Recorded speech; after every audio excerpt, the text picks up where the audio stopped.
रावलपिंडी में पाकिस्तान और इंग्लैंड के दरमियान फैसलाकुन टेस्ट का दूसरा रोज कौमी टीम ने इंग्लैंड पर 77 रन की बढ़तरी हासिल कर ली। पाकिस्तानी टीम पहली इनिंग्स में 344 रन बनाकर आउट। सऊद शकील की मुश्किल विकेट पर जिम्मेदाराना बैटिंग।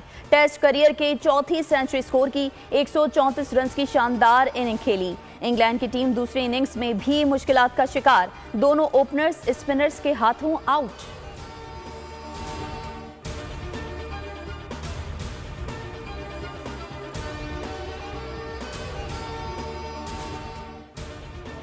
फ्रंटियर कांस्टेबलरी के 10 जवान वतन पर कुर्बान।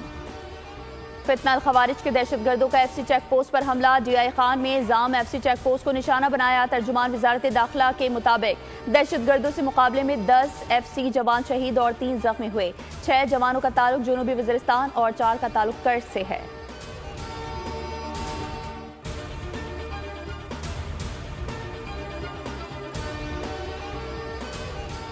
चीफ जस्टिस काजी फायज ईसा का अदालत उज़्मा के आला तरीन जज की हैसियत से आज आखिरी दिन। फुल कोर्ट रेफरेंस में चीफ जस्टिस काजी फायज ईसा और नामजद चीफ जस्टिस याहिया अफरीदी समेत सुप्रीम कोर्ट के दीगर जजेस शरीक हुए। नामजद चीफ जस्टिस याहिया अफरीदी का फुल कोर्ट रेफरेंस से खिताब कहा, चीफ जस्टिस काजी फायज ईसा के जाने पर खुशी भी है और अफसोस भी। कुछ लोगों को शायद अजीब लगे, लेकिन जस्टिस काजी फायज ईसा को मुस्कुरा कर मिले तो ऐसे ही जवाब मिलता। अगर चीफ जस्टिस काजी फायज ईसा को इश्तियाल दिलाया जाए तो जहन्नुम की आग भी उनके सामने कुछ नहीं। चीफ जस्टिस का मूड गुस्से के आधे घंटे बाद नॉर्मल हो जाता था। चीफ जस्टिस काजी फायज ईसा जस्टिस याहिया अफरीदी की बातें सुनकर मुस्कुरा दिए।